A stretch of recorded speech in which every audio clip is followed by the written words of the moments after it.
We have made it to episode 100. We stayed 100. Let's get this party started, shall we? Woo! The Gaming Lovers Podcast with Brendo and Jem. G'day and welcome to the Gaming Lovers episode 100. I'm Jem. I'm Brendo. 100 episodes of the Gaming Lovers Podcast injected directly into your ears over the past few years. We hope you have enjoyed the ride as much as we have.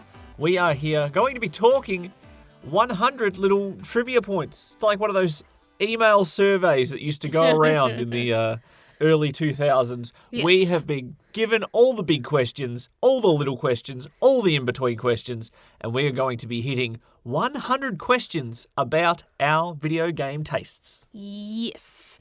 Plus, we're going to be looking at some of the headlines from the Nintendo Direct Mini. I think we're going to have a lot more of those type of press conferences and video announcements in our future, don't you? Yes, social distancing being a thing that it is, we're not going to have any big get-togethers, no big press conferences, no big audiences. Not for a very, very long time. Nintendo, they knew this was coming years ago and they adjusted to the video presentations. That was smart. They knew. Interesting theory there. Before we get to any of that, though, it is time for Gaming Goals. Gaming Goals. I love Gaming Goals. It's the part of the episode where we talk about what we have been playing in the past 7 days, what we've been achieving, what milestones we have surpassed, and what we've been enjoying or not enjoying. Yes, and I think what we had decided as our goals last week, it has diverted so significantly because so much changed in this 1 week, right? Yes.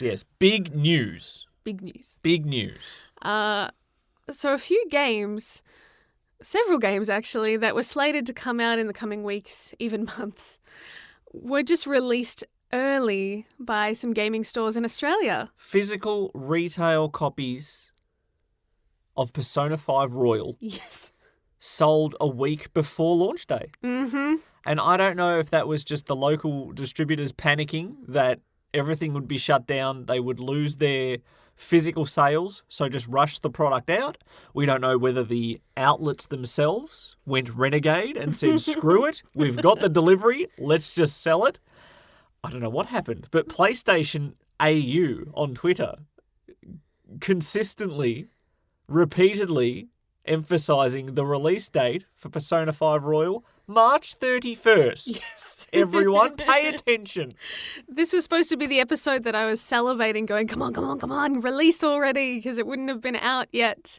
But instead, I get to very happily report that I have basically spent most of my week playing Persona 5 Royal.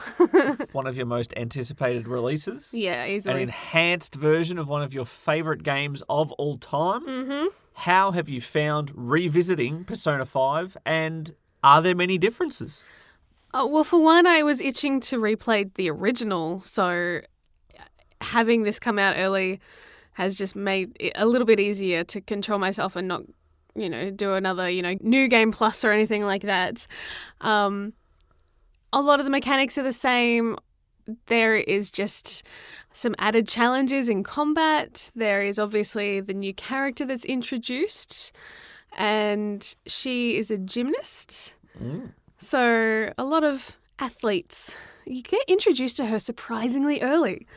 So you meet her on the train. So that was a fun little cutscene interaction. And yeah, so I'm interested to see how she fits in with the grand scope of the story. They've only just given little rumours and hints about her character, but that's it so far. And you have a grappling hook. Yes. That's the really important You feel a bit like Batman. Persona 5, the grapple. Mm-hmm. And you also have to find things called will seeds now in dungeons, 3 of them hidden around. So you're looking for extra little areas that weren't ever part of the map in the original game. Kind of take you off the beaten path, but very helpful in replenishing your SP, your magic bar, so you can power your persona.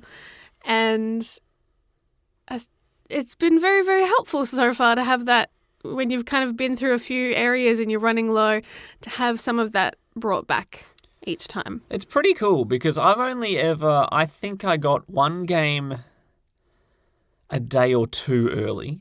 That was Danganronpa V3 on the Vita, which no one was going to buy it on the Vita anyway. So the person at the store had pity on me for playing it on the Vita. Mm-hmm. And when I went to buy Resident Evil Outbreak and I called my local game store, they said it was here and ready to be sold, even though it was a day before release date. We showed up at the store, myself and the good brother, Mr. Steve, and the guy said, unfortunately, I've made a mistake. I can't legally sell it to you during business time today, but come back as the store closes and I'll process it as if it was a sale tomorrow morning. So I got my Resident Evil Outbreak a day early and I was just chuffed with that. You get Persona 5 Royal a whole week. You cannot leave the house. It is basically forbidden at this point in time. Yeah. So you are happy as Larry. Yeah, pretty much. It's definitely one way to encourage gamers for sure to bunker down. Mm-hmm. Not that we needed as much encouragement as the rest of the world. No, introverts are very happy right now. Definitely. I mean, Animal Crossing was doing a pretty good job of keeping me busy. But it's been fun kind of jumping between, because they're very different gameplay-wise. To have Animal Crossing for short bursts, because it's, real-time kind of based, you got to leave it alone for a while to let things replenish. Mm-hmm. So play that, do whatever I can, and then go enjoy Persona for a bit. And then I can go back to Animal Crossing. But yeah, I think it's been fun kind of seeing all the live streams, because it's just Australians at the moment that have access to it out of everyone in the world. So there's part of me that feels a little bit bad for everyone else that hasn't been able to get to it yet, but it will be out very, very soon. Yeah. For everybody else. Very interesting times. And you were mentioning Animal Crossing. Are you still enjoying it? You said you're sharing your attention between those two games. Very much so. It's so chill, and it's kind of a bit of a balm on the soul. Ooh. I think it's collectively what the world has really needed right now is just a chill game. We've talked about this, I think, last week as well. The music is so relaxing. And we're discovering more and more things about it. I haven't come across tarantulas yet. I keep seeing memes about those tarantulas. Yeah, I'm like, okay. Nice chill game featuring scorpions and tarantulas. But you can farm them for a lot of bells. So I know that tarantulas are one of the top money-making methods in the game. For me, I don't care as much about making lots of bells. That'll happen in due course. I play those styles of games to relax, to chill, to take it at a slow pace. Yeah. So everyone has their own method, and none of them are wrong. That's what's so great about those types of games. Because we have been forbidden from socialising outside the house, we've had some dates on Dango Island, which has been very nice. With you chasing me around with an axe. Look, it's... Not that you can do much, thankfully. There are videos of a lot of people doing this, actually, where they're visiting their friends and just swinging axes. You can't actually hurt each other in the game, but it's a funny, strange thing to watch. And we were having all sorts of fun until I suggested that I was going to dig up your money tree. Oh. And then all the fun and games ended. Yes. So if you are playing Animal Crossing and you haven't learned how to do this yet, if you ever dig up one of those glowing holes that a thing of money comes out of it, if you plant that money straight back in, a little tree will sprout, and then it will literally grow money. Every few days you'll be able to shake it and get more money out of it. So, well, money doesn't grow on trees, but bells do, apparently. Yes, it's kind of reminded me of The Sims when they had that money tree introduced all those years ago. So, yeah, lots of little fun features in this new Animal Crossing that I'm enjoying. I haven't even gotten around to visiting other islands yet. I've just been enjoying working on Dango Island. Yeah, that's been more my job, as we do share an island. If you have a Nintendo Switch console, you only get one island on that console. No matter how many family members, I've read articles of video game reviewers that were yelled at by their children for plucking out all the weeds because there was nothing else for their kids to do in the game. So they were yelling at their parents for doing the weeding. What has this age come to? So the weeds do grow back. But I have been using my Nook Miles in Animal Crossing on our shared island to go visit and recruit other creatures, including Wade, the adorable little penguin in a sweater. Oh. So he's my new BFF. Well, see, I've been working on making sure that they can actually move to the island. I don't think any of the ones you're recruiting will appear until we've opened up another section of land and there's room for houses for them. Oh, forget the natural resources then. Pillage that island for all it's worth.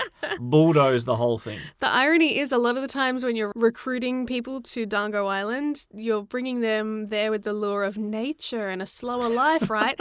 And then you discover that Tom Nook is like, yes, it's beautiful, but let's build a village and build houses and make businesses. And you realize that this isn't going to stay a peaceful, deserted island for very long. It's a capitalist nightmare. It changes swiftly, very quickly. So yeah, it's fun. It is a lot of fun, and I love the videos coming out of this of people playing games like musical chairs. With their friends. High stakes musical chairs. So funny. So, yeah, I'm having a ball with those too. And I think finally, out of all the things that I've played this week, a bit more of Overcooked 2 with you. Yes, we've finished the Carnival of Chaos. Yes. Which certainly was chaos towards the end of that. Yes. But we have now moved on to a different DLC pack, the Night of the Hangry Horde. Mm-hmm. And how'd you feel about level 1.3 in that? there was one level. We just want to get 3 stars on each level before we move on.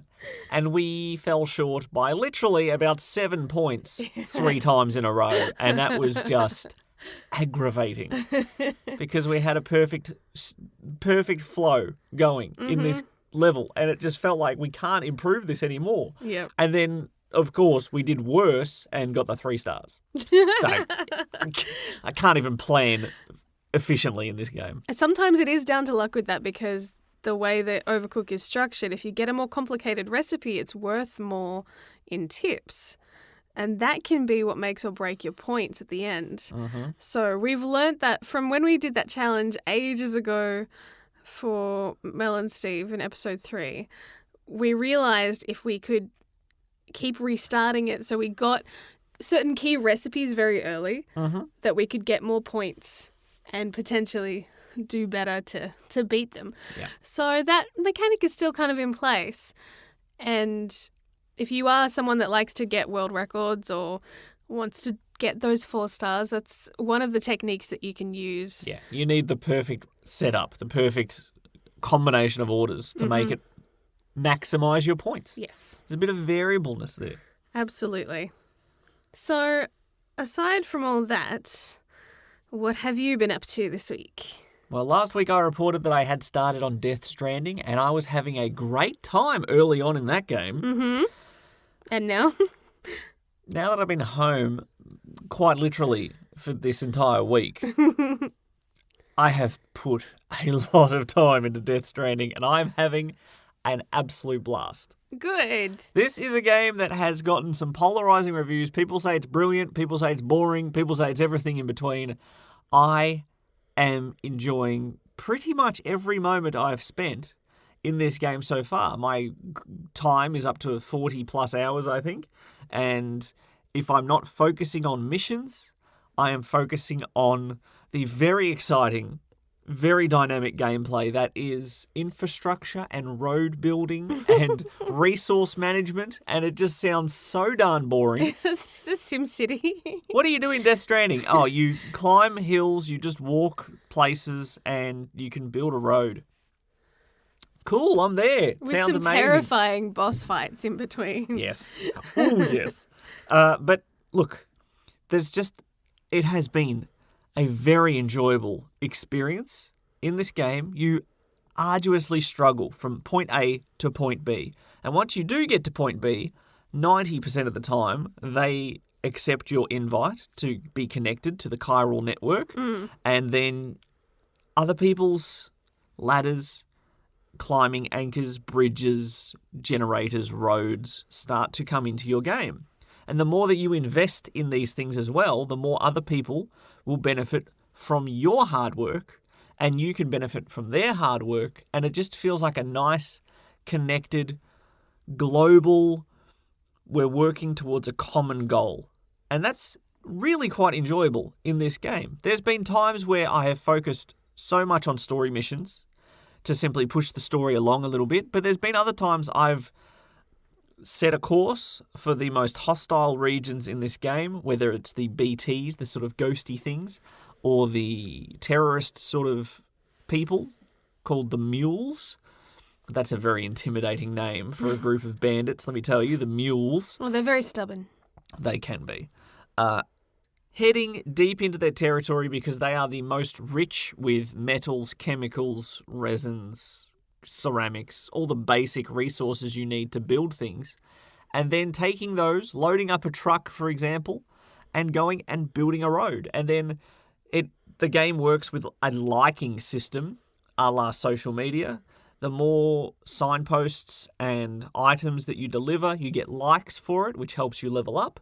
And I constantly, because I invested so much time, literally like a 3-hour session on just building roads across the north to south path of this map, which is fairly spacious, I constantly get information on my screen saying, other players have used a road you built.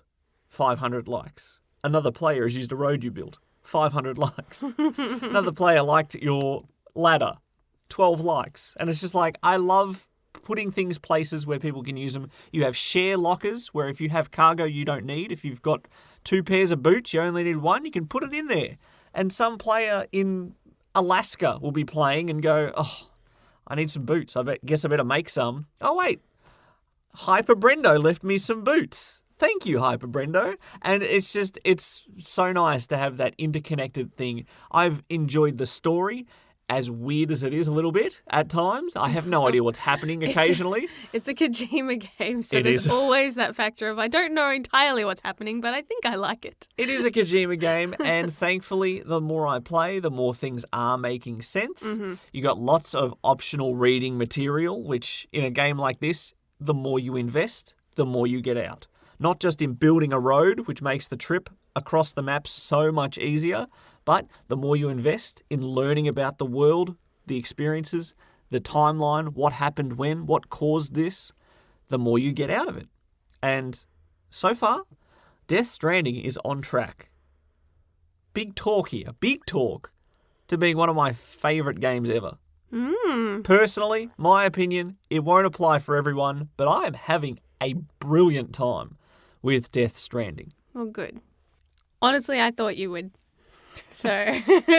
Don't you feel smug? I just knew, because I know you were a little apprehensive when it started getting such mixed feedback. Mm-hmm. But knowing what you gravitate towards and that you've got a bit more patience for certain things than others, I'm like, I think Brendo will really enjoy it. It'll be weird, but we kind of expect that. A lot of games give you the ability to streamline what you've already done previously and just make the experience, if you have to repeat something, a lot easier.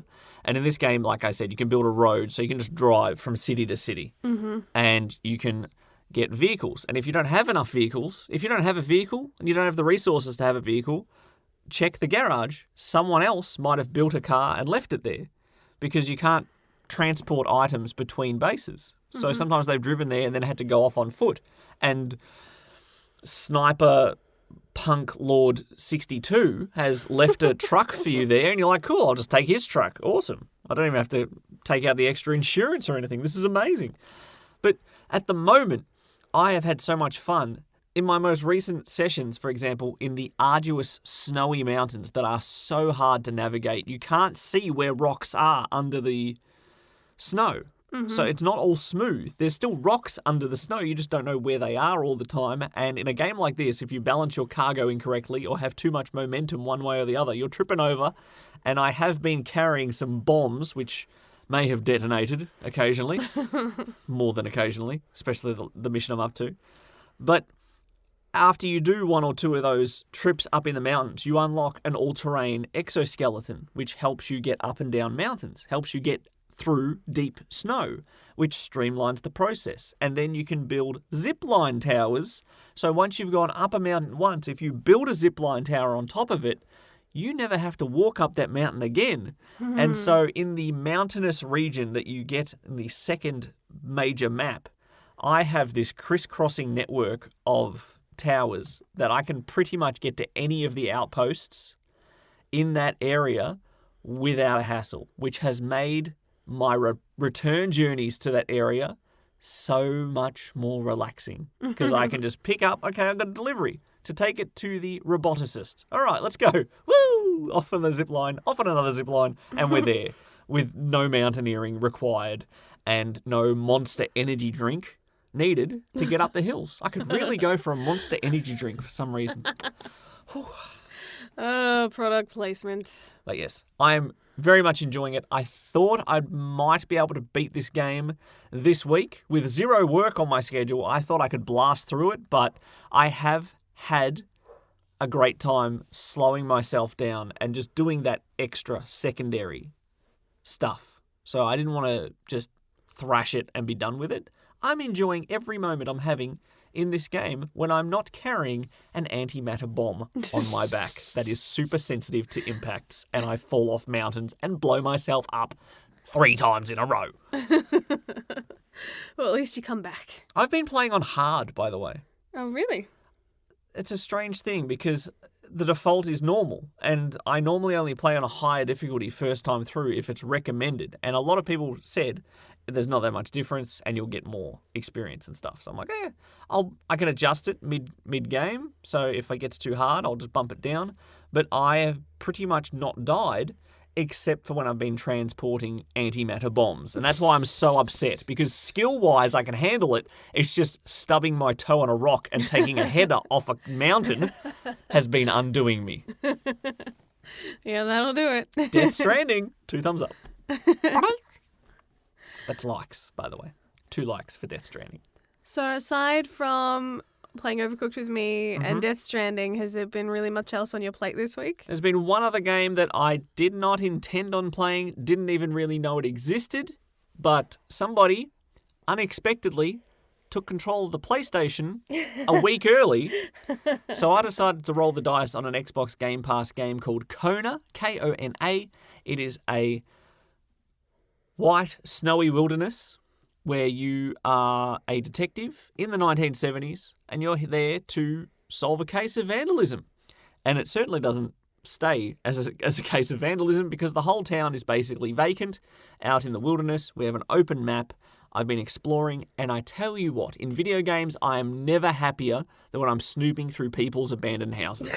I just love walking simulators where you snoop around people's drawers and look for clues and try to find out what happened to them. If it's Gone Home or What Remains of Edith Finch or Kona, it doesn't matter. As long as I'm snooping around someone's house and they've gone missing, I love detective work like that. And this game has been doing that for me. I'll report more probably next episode, more on Kona, because I've only played it a little bit, but I've been enjoying what I played when I'm not lost in the wilderness. And thankfully, no antimatter bombs in that snowy field. Well, good. You got to have one game that's not as stressful. I think that's it for gaming goals. I think that this is. week. We've had a fair bit, which is good. Well, it lined up with a lot of days off that I had, so Yes. that's a plus. A lot of big gaming's been done this week. Make up for the lack of gaming that'll happen for you this coming week. Because you're an essential worker. Back to work for you. Okay. Coming up after the break, we are going to do a survey of sorts. 100 questions for our 100th episode on the Gaming Lovers podcast. You're listening to the Gaming Lovers podcast. Want to join the conversation? Visit thegaminglovers.com. Record your comment or question by clicking on the button on the right-hand side, and you could be featured in the next podcast. So I'm sure we've all received those annoying sort of almost chain letter style surveys over the internet. And I admittedly used to love them. What colour are the shoes you're wearing right now? And it's like you learn so much from your friends just based off those sort of questions. So we've assembled 100 questions for our 100th episode of the Gaming Lovers podcast, just in case there's some things that over 100 episodes you're yet to know about us in the video game interests, likes, dislikes, experiences we've had, favourites, least favourites. We're getting into it. So we're going to be going rather quickly through these. Yes. We don't need long-winded explanations of how this works. I'm sure you know what a question is. You know what an answer is. So shall we begin? And you can play along with us. Yes. You know, answer what your answer would be as well. Maybe you can let us know what all your 100 answers are on social media or at thegaminglovers.com. We might plop these 100 questions on our Facebook page. Give you something to do in quarantine. Track us down. We'll see how our interests line up, or maybe don't. Yes. So we'll start with a nice easy one for question number 1. What is your favourite game of all time?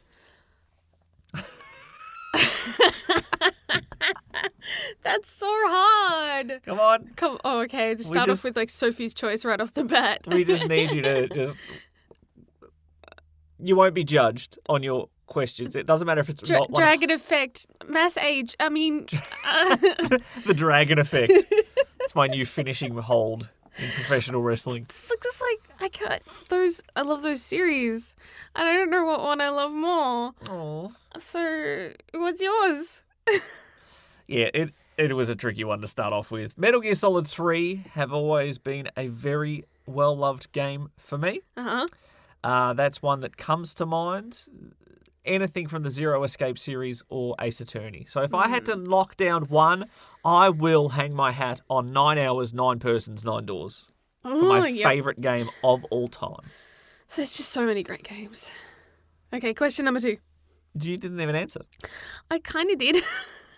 Pick one. Pick a singular one.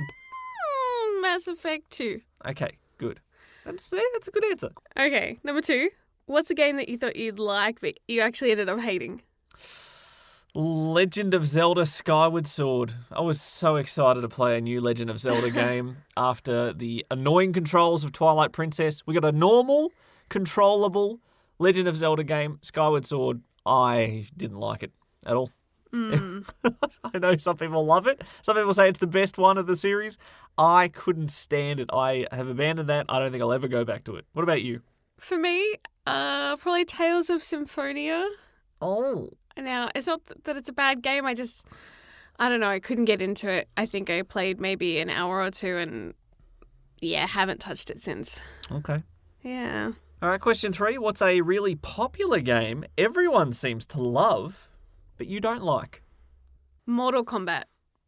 Mortal Kombat. I love fighting games, but I can't stomach the over-the-top, like the excessive goriness. Yep. It is excessive. I have no problems with most violence in TV shows, video games, whatever. I am a fan of it to a degree in some aspects. Depends on what I'm playing. Mm-hmm. Even for me, Mortal Kombat goes a little bit too far. So I can see your point quite clearly. For me, a popular game everyone seems to love, but I don't like. Shadow of the Colossus.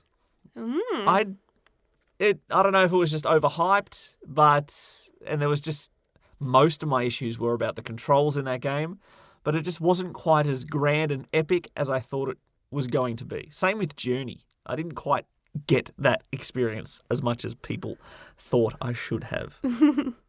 What's a game you didn't expect to enjoy but ended up liking? Titanfall 2. Titanfall 1 had no campaign, it was only multiplayer, and then Titanfall 2 came out and I thought, well, you can't start a series, you can't start a story with the second game. That's ridiculous. This is going to be so bad. I got it basically for free with my Xbox One and I loved it every second of it. I would have to say Fallout 4.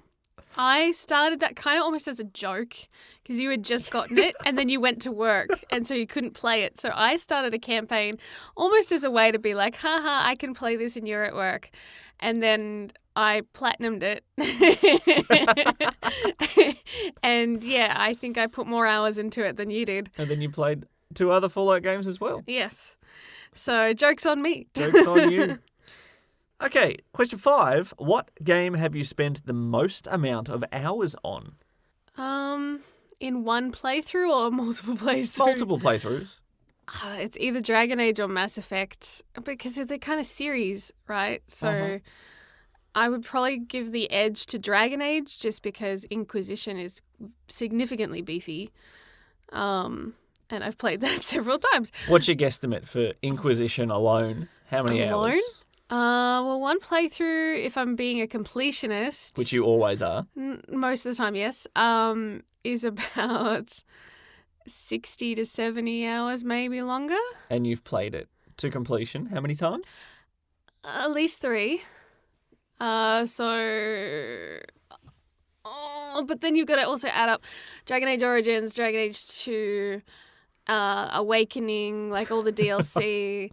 I've clocked in well over 500 hours, I think, combining all of that, like that series. Mm-hmm. So, because for me, I look at them, they're part of that same family. Like, yeah, that's fine. I'll allow it.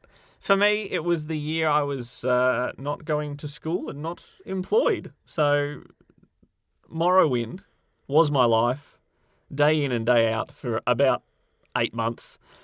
Easily 500 plus over multiple playthroughs. My favourite being Swifty the Wood Elf Bandit with his magic levitating pants that I enchanted myself. if you had to marry the last video game character that you played, who would it be? Oh, Norman Reedus, Sam Porter Bridges. I mean, it's good I have seen him in the shower. So, I mean, we've already got over that obstacle. What about you? Who I played as, I guess. Well, it depends on what you think his name is, because technically you can name them whatever. I think his canon name is Ren Amamiya. Amamiya, here I go again. He used to be Akira from Persona 5. So Is that a happy marriage? I don't know. It depends on whether he keeps his harem or not. That's awkward. Yeah. Okay, if you had to marry the last antagonist from a game that you have played. Oh, that's spoiler territory right there. Well, it doesn't have to be the primary antagonist. It can be any antagonist. Oh, they're all creeps. It's not a happy marriage. It's really not. There is one antagonist that I think that if you have played the game, that's more age appropriate for you, the main like protagonist. But like, if you were able to redeem said antagonist, like some games kind of give you that choice. If it ever let you do that, then maybe there would be potential. All right, all I'm asking for is it a happy marriage or not? No. Okay. Yeah, I'm not happy because at the moment the main antagonist in Death Stranding is a person called Higgs. He is Tribeca. in control of all the evil creatures that's trying to kill me. So I don't think I can remain in that relationship. I'm sorry. If you had to live in the world of the last game that you played, so Death Stranding, what world would it be? Well, it wouldn't be very exciting. It'd be an abandoned, there's nobody out and about in America. The world's fallen apart. Are we talking about the game? What are we talking about? I wouldn't be happy in an abandoned It's in the America. near future. What about you? Persona 5 again, I guess? Magical Tokyo, yes, please. Oh, you'd be so happy. Shibuya, I love Shibuya as well. We had such fun. I know some people have different like wards in Tokyo that they prefer. Shibuya for us was probably one of our favorites, actually. Okay. Which character would be your best friend out of any video game? Who's your best friend? Who's your sidekick? I could answer like 100 of these. For like different video games. I'm torn. I have 2 kind of top contenders. Okay. I think of like Chie from Persona 4 because we're kind of on par. We've got similar interests. We both are, carnivores, and she kind of reminds me of what I was like in high school, a bit aggressive towards guys. She's not afraid to smack Yosuke over the head when he's an idiot, and that was very much me in high school, hence how we met. And the other one I'm thinking of is maybe like Garrus, because he's just, regardless of whether you play as male or female Shep, he's still like the best friend, always got your back. and always got a great witty one-liner. You know, you got to have friends with good sense of humour. Okay. So it's funny you say Chie from Persona 4 for you because mine's also from Persona 4, Yosuke. So we are the perfect representation of those two in high school. Again, Yosuke was he's not the cool kid on the block, and he's a little bit pervy at times, but he just wants to be accepted by the group, and that's pretty much we're besties, okay? And I accept you for who you are, Yosuke. It's all good. All right, number 10. which character has the most attractive personality in any video game? Vicarian. You laugh, but it's true. He's pretty awesome. Okay. Is that your answer? Not for me. Well, I'm asking you the question. You got to answer first. Oh, yeah, it's true. I really like Elena Fisher from Uncharted as a personality type. It's an attractive personality. She's sort of self-confident, but still has a little bit of insecurities. She's funny, but she can be tough if she needs to be. And she's just one of those people that I just want to hug. And she's sensible too. I think she's the voice of reason that Drake so often needs. So that's a good pick. All right, let's get those red cheeks blushing. Which character has the most attractive appearance? Ooh. I can't really say Garrus because if I'm honest, when I first played through Mass Effect, I'm like, oh my goodness, Turians are like the ugliest aliens I've ever seen. And then I saw Vorcha and I changed my mind. Oh. I'm actually thinking of like a really recent one after playing through the demo for Final Fantasy VII. Mm-hmm. Cloud? Oh, Yeah. interesting. Like, that's just one of the things that popped into my head. Look, there are lots of very attractive characters throughout video games. A lot of the male leading protagonists all kind of fit that cookie cutter. I'm interested. Why Cloud? Is it his facial structure? Is it his spiky hair? It's a mix of things, and I think obviously it's not the old version because they're so... There's no detail to them. That's right. Well, if we're talking old school characters, look, Tomb Raider Lara Croft, obviously. She's very, very attractive for two main reasons. She would have been at the top of the list for a lot of guys, I imagine. Yeah, but look, we move on from polygons. We got high-resolution reboots, remakes these days, and I've always had a soft spot for Jill Valentine. And playing the Resident Evil 3 demo recently, it's a tie between her and Nemesis. I mean, look, they're both very attractive. Which character in a video game do you most resemble looks-wise? So who is your doppelganger? Kratos from the neck up. If we painted you up.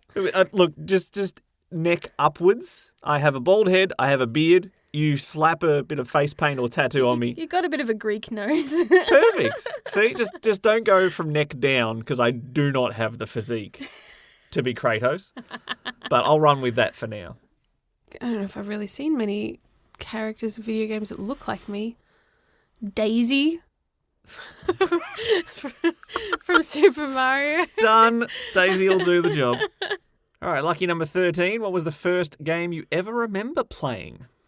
Oh, man. As early back as you can remember, which when you get into our age is a bit difficult to put down specifics. So I have to pull out those old files and blow the dust off them and try to remember.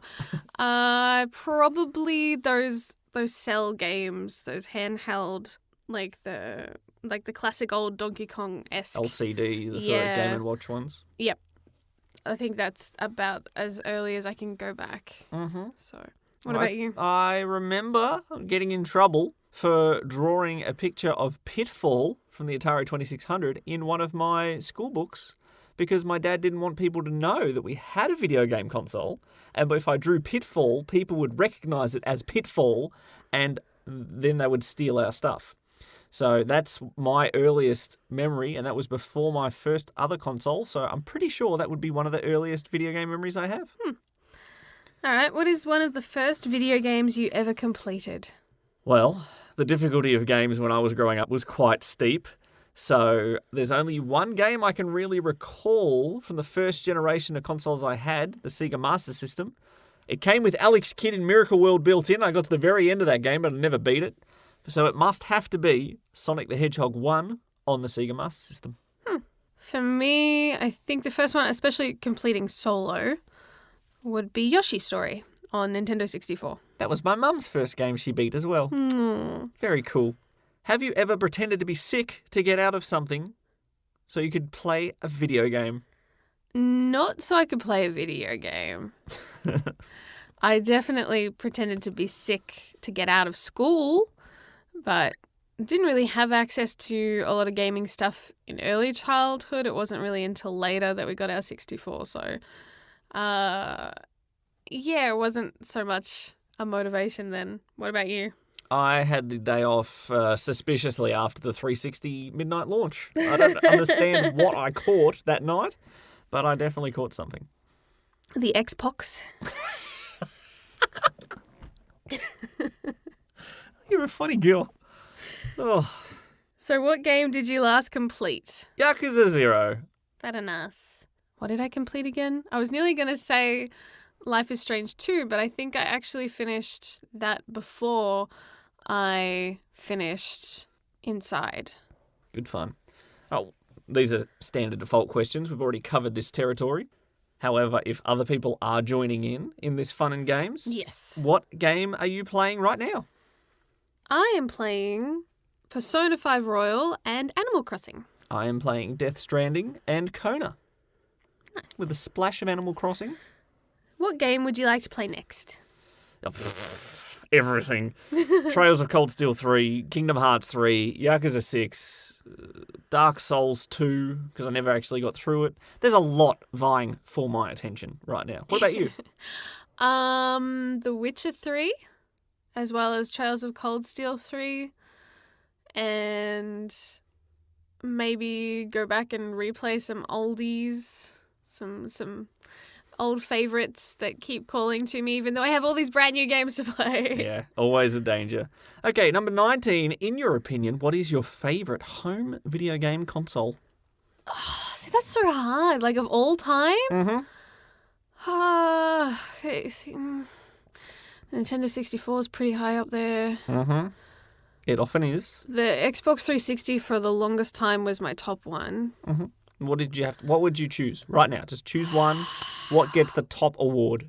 Based on use and I guess a lot of the games currently that we play, but also just the standard of awesome games that are exclusives, I would say PlayStation 4.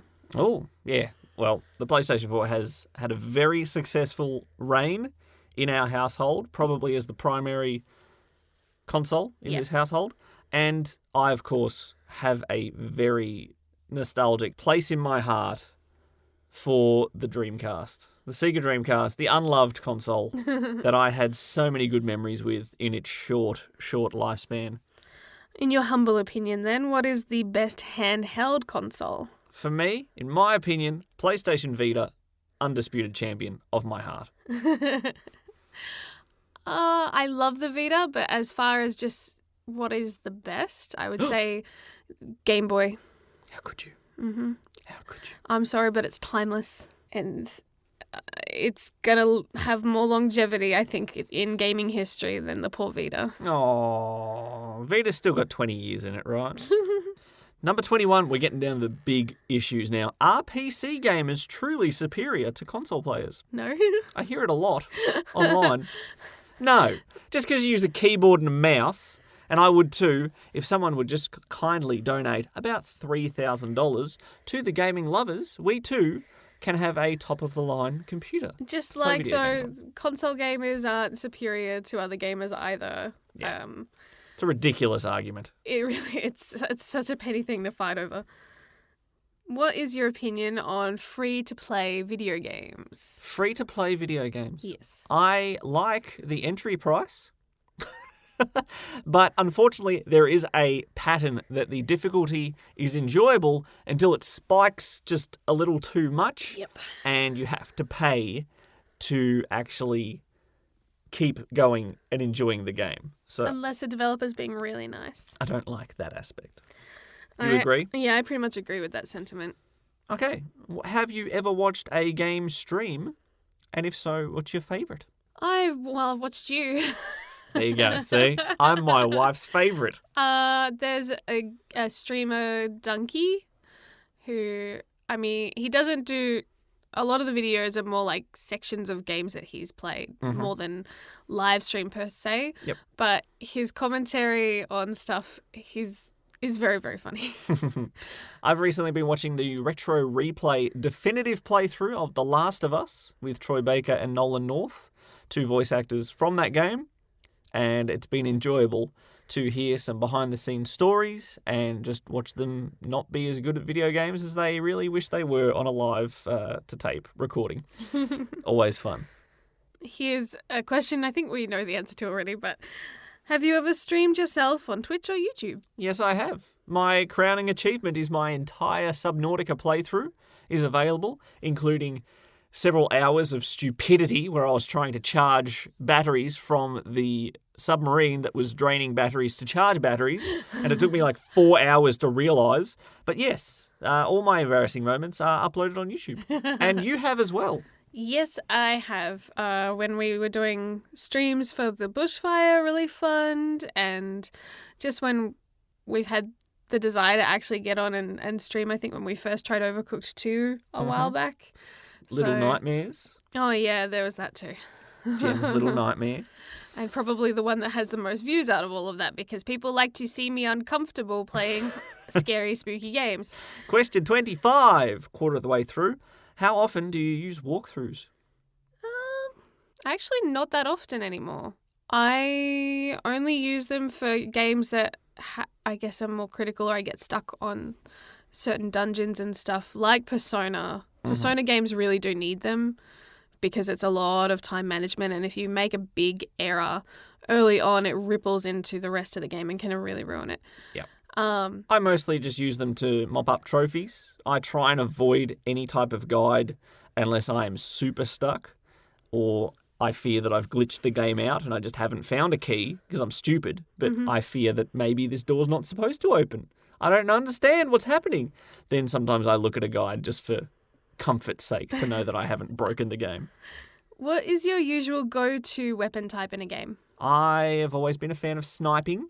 I like to damage people without them being able to damage me back. But for close quarters, of course, any survival horror game, gimme that shotgun and gimme that shotgun now.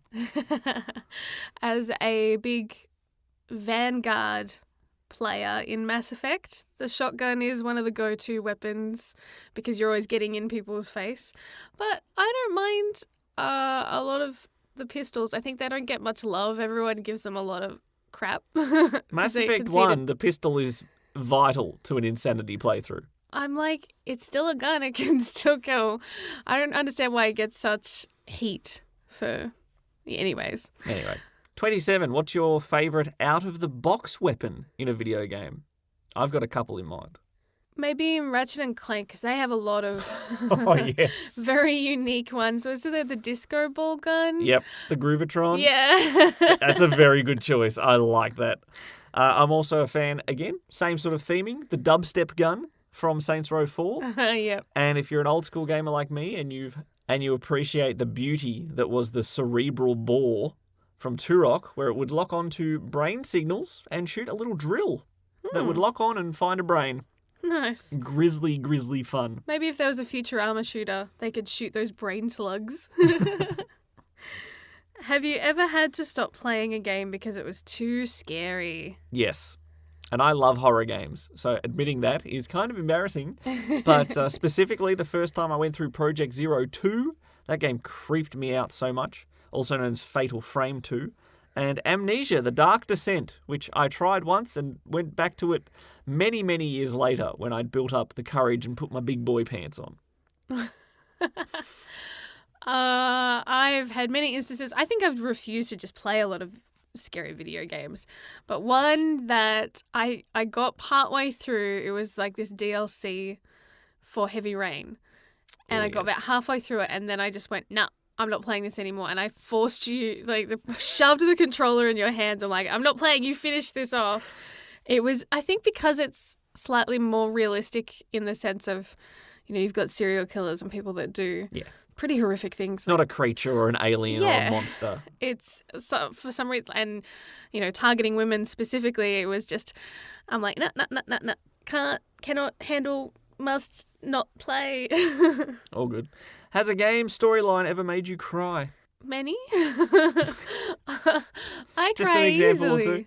The opening to The Last of Us. Oh, I think yes, that's I'd forgotten about that. A very easy one to I'd name. forgotten about that. I just watched Nolan North and Troy Baker do it like 2 days ago. Final Fantasy X for me, I believe, might be the first one on record. That it's not even that bad a scene, but it just struck me. Persona 4 Golden had a moment as well. And most recently, Yakuza 3, for some reason. A character there who I found annoying for most of the game. It didn't go well for him, and it didn't go well for my tear ducts either. What video game soundtrack would you listen to get fired up? Any Persona battle theme, really, or a lot of Sonic music is Surprise, high surprise. energy. High energy, high octane. I love it. What about you? I think it depends on the type of fired up that I would need. Persona has a lot of good like battle music and stuff that I love, but I kind of, in a weird way, I really love a lot of the music from God of War. That makes you feel like you can take on anything. When you've just got like those chants and they just build. It has such an epic build to some of those tracks. Good choice. To the point where you get goosebumps. So I love good music that gives me goosebumps. All right, what sort of soundtrack do you listen to relax? Oh, Persona 5, there's a track Oh, yes. called Beneath the Mask, and there's a version of it where it's got rain as well, because they reuse a lot of tracks for different times of day and also different weather. And so there's one where there's an overlay of rain, and it's so darn relaxing. I've legit used it to help me fall asleep before. Well, a couple of nights ago, after we commented on how relaxing the Animal Crossing music is, I couldn't sleep, or I woke up a bit too early and was having trouble getting back to sleep, and I put on some Animal Crossing 1.5 hour music compilation, and it knocked me out like a baby. So it was fantastic. Do you get knocked out by babies very often? In Death Stranding, yes. Okay, so what soundtrack always puts a smile on your face? Banjo-Kazooie. What a shock. Because there's so many tunes that are just fun to whistle, hum, everything else. It's beautiful. For me, one that will instantly make me grin like an idiot is Katamari. Yep. Perfect. It's just so silly. I love it. Question 33. What's your favourite traditional fighting class? Warrior, mage, or rogue? And why? No surprise here, mage all the way. That is my go-to gameplay style. Picking anything else hurts. You like starting off squishy? Yes, but then by a certain point, you become a powerhouse and nothing can touch you. If you play it right, you have warriors and tanks already built into your party that should be making sure that no one touches you anyway. Very cool. I used to always lean towards the rogue. Sneaky, steely, fun. But recently I have leaned towards the warrior build. Weird. Because I just like to be a walking Tank. battle hammer. Awesome. What's your favourite video game genre? I've always had a soft spot for survival horror, but as we heard earlier in the episode, you let me walk around someone's empty house and I am just the happiest boy. Also RPGs, they're fun. RPGs would have to be my favourite video game genre, for sure. Do you prefer multiplayer games or to go solo? Probably solo majority of the time. I do love a good co-op game if it's couch co-op. Yep. Multiplayer in the sense of online, not so much. Yeah, I agree. I usually prefer solo games because they have greater stories usually, and that's what I'm there for. Do you prefer co-op or PvP, player versus player? I am definitely a co-op person. I do not like multiplayer against each other most of the time because it brings out either the worst of me or people think it will bring out the worst in me and pick on me. So I prefer co-op. I will help. I'll be a link in the chain towards a common goal, much more enjoyable. I'm a 60-40 here. I do lean towards couch co-op, like working together. But I love playing things like Smash Brothers and Mario Kart, and there is a lot of fun to be had in those competitive things. I think, again, with people that I'm comfortable with, that I can be silly. I think it kind of Yeah, it can bring out that vicious side, but it can also bring out a lot of laughs as well. Cool. Your favourite co-op game? Oh, obviously I love Overcooked way more than you do. Yeah, unfortunately, Overcooked is not my favourite. Give me Human Fall Flat, and I'm very happy to play that with friends. Yep. And probably the best co-op campaign I've done with my good buddy the Falcon, Dying Light. And I can't wait for when Dying Light 2 finally gets made. Yes, we might be waiting a little longer for that too. Yes. All right, question 38. Favorite multiplayer versus game? I'll go for Mario Kart. As much as Mario Kart can annoy me, it's far more pick up and play, and more people can enjoy it. And the more people that come in with less skill, the better chance I win. Although it is Mario Kart, so anything can happen. You can be doing so well and have the lead from like 99% of the race and then still get blue shelled. So I'm gonna say I think I prefer Smash just a little bit more these days. Cool. Especially because they've introduced new characters and I've been trying to branch out a little bit. So, yeah. Nice. All right, what was the first console you ever owned? Nintendo 64. Very nice. For me, I remember the day that we went and bought the Sega Master System and I threw up in the car park out of excitement. And prior to that, my dad did have an Atari 2600, but that was scarcely played prior to that. So I still count the Master System as my first console. Nice. What or who got you into video games in the first place? I'd always liked electronics and I loved doing obstacle courses, and video games were the perfect combination of the two. Any games, basically, you got to get to the goal. So no person introduced you to video games? Not directly. Like, my mum had friends and their sons had consoles and things before we did, so I'd play there. But I can't think of any one specific person that introduced me. All right, I'm going to get you to guess who you think introduced me to video games. Logan. No. Okay. He just stole them. Me. No. Oh. Long before we ever met. Time travelling me. No. Okay. My mum. Your mum? Yes. She's I the expected. one, I think mostly probably just to get me out of her hair, that had all the handheld little consoles and was like, here, play this. So, yeah, that's, I guess, where it started. My family played games, both PC and console throughout the years. My cousins all played games, so that all obviously helped build it. But I'm pretty sure in the early years, I remembered that Mum was the one who introduced me specifically to those ones, which I link as my first real gaming experience. So there you go. Nifty. What is the single longest amount of time you've sat and played games non-stop? Oh. When Mass Effect 3 came out, probably. I was doing marathon sessions. I could have played them longer too had I not had to go do my radio show back then. But you had bought so much junk food and energy drinks, and we had this like mountain of food on the side. So they were encouraged, these marathon sessions. Mm-hmm. I can't remember per se, but I think I probably would have had at least a day of almost like the amount of hours you spend at work, probably more. Yep. In a session. Well, myself and my good buddy the Falcon attempted the infinite mode 7-day challenge in Dead Rising, which takes 14 hours of real time with no saving, no suspending, nothing. And we achieved it, and I felt like death afterwards. I was the Dead Rising. Yeah, there's a certain point where you truly need to have a break, especially because your eyes, and you get that horrible headache from staring at a screen too long. It's really not healthy to do those kind of marathon sessions. Mm-hmm. All right, 42. If video games did not exist anymore, dun dun dun, what would be your main hobby? I like reading novels, and recently I've been painting Dungeons and Dragons miniatures, which I found very enjoyable and relaxing. Nice. I think at the moment it would probably be my ukulele. Learning and getting better at songs, you know. It's been a couple of years, but I feel like I am steadily getting better. Yep. So not having video games would give me much more time to put into that. You're a talented lass, aren't you? What is your favourite song which contains vocals from a video game? Katamari.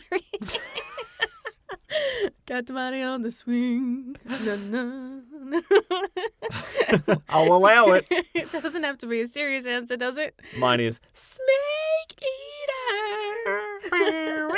What a thrill. Snake Eater's awesome. Very nice. Have you ever wanted to live in a world from a video game? And if so, which one? Pokemon. If I could walk around, not have to actually work for a living, just beat random people for money and, That sounds like gambling to me. explore all the regions of the Pokemon world, collect them, kind of catch them all. That's what I hear. And I would be the happiest boy. So long as you're winning. As long as I'm winning. I hope I'm good at Pokemon battling. I'll be so disappointed. I would... There's so many. I was thinking about this earlier, about whether I'd want to live in Dragon Age because the idea of actually being a mage sounds amazing. Part of me is like, but then I'd have to live in like Middle Ages type like conditions. There's no Wi-Fi there, darling. What? They don't use toilets. They have chamber pots. I've seen them in the games there, and they're talking about how their servants have to clean them out. I'm like, no. I love how that's the one thing you're upset about. Hey, hygiene is important. We have learnt that. The world, I think, will be a bit more worried about hygiene in years to come, I think. So I'm going to say Mass Effect, but pre-Reaper invasion, because I would like to enjoy the Citadel and space travel. Nice. Which video game character is your all-time number one favourite? Holy moly. Mine's easy. Sonic the Hedgehog. That was never going to be in contention. I think I have two. Like, as far as especially classic characters, Yoshi, or Yoshi, and Kirby. Nice. They're kind of tied at the moment for first. Very cool. What is a game that you've spent the most amount of money on? Depends on how we're judging this. Physical copies, DLC. I only got trapped in microtransaction hell for one game. That was Mass Effect 3, the multiplayer mode in particular. I spent probably twice the game's value in the end after buying the game and then buying Microsoft credits to spend in the game. But if we're not including that, there is another game called Knuckles Chaotix, which is a side game in the Sonic series, which is only available on the Sega 32X, which I may have bought an American Genesis and a 32X so I could play it. And I don't even know why I did it. But I was going to collect things and decided not to after making the purchase. So overall, the game wasn't that expensive, but I bought a rare add-on for a console I didn't have to play it. So it's probably that. I think for me, it would probably be Mass Effect 3. It's one of the few games that A, we've pre-ordered, and B, we ordered like a collector's edition with like the art book and stuff like that. So we splurged. So that was an expensive video game for us. And that's not to say the other hundreds of dollars we've spent on Mass Effect merchandise in our house. And DLC, the Citadel DLC and all the other extra components. Because as soon as that came out, I had to play it. And a gigantic Garrus statue. Just threw me under the bus. All right, if you could have the power of any video game character, what would it be? And who is it from? I guess biotics, which is kind of like using the Force in Star Wars, or what Lilith's power is in Borderlands, like a telekinesis-esque power, being able to lift and move things. Yep. I guess then that's also similar to Jessie and Control. There's a lot of video game characters. You just want telekinesis. I like the idea, or even just of being a mage, of having the ability to manipulate things and having kind of raw power. I think most people would like that, to be honest. Cool. I've always said I wanted super speed and the reflexes that go with it, so I don't just run into a wall. And you've always wanted to be Sonic. Whether it be Sonic, Infamous, there's lots of games that have a super speed ability. Yeah. So just give me that. I'm happy. Who is your main fighter in Super Smash Bros, your go-to? I have 4 now. First of all, Sonic, of course. Captain Falcon, Falco, who was my number 1 during the Melee era. And as far as new characters, Banjo-Kazooie, I'm all about them. For me, Kirby. Easy. Yes. Easy. All right, which console do you believe has the best controller? Toughie. I used to think it was the Xbox 360. That was, for me, the most comfortable. But I do enjoy the PlayStation 4 controller. Yep. And I think that they've utilized it pretty well with their video games too. For comfort, it's not quite as heavy as the Xbox One controller.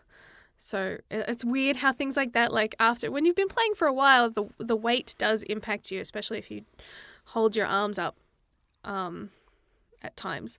I do agree about the PlayStation 4 controller. They've got some good innovations that none of the other current ones have. It's got the motion ability, it's got a touchpad, it's got the light bar. Games that use that stuff well, Yes. I really enjoy playing with that controller. But overall, as far as comfort and design, I love the Xbox 360 and the Xbox One controller. They just are my ideal controller. The Switch Pro controller is very similar as well. Yes. And that design originated with the Dreamcast, which, again, I have a soft spot for. And I love it, and I just love that design that has carried through all these years. Yes. I'm not a fan of things like the Joy-Con and the Switch controllers, like the motion controllers and stuff like that. I find they feel very novelty, a little cheap feeling, and not as ergonomic. I mean, they're better for like tiny hands, but for adults, I think tiny hands, trying to be able to get all the buttons comfortably is not as easy. Yeah. Number 50, halfway through. What game series are you most disappointed at its decline over the years? Silent Hill, for sure. Silent Hill peaked at like Silent Hill 2, and there's been 8 games since. So that should tell you something. I had an answer for this, and now I'm thinking like it's not so much a series as it is a developer. Oh no.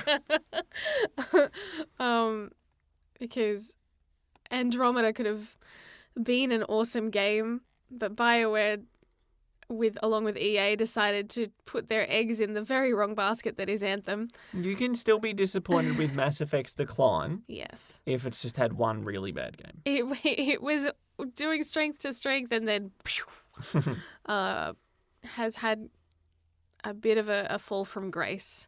They do say, the higher you reach on the peak, the harder the fall from the top. But yeah. And on that cheery note, we will be back with 50 more questions in our 100th episode of the Gaming Lovers podcast after this. Share the love. Follow us on Twitter at Brendo Jem.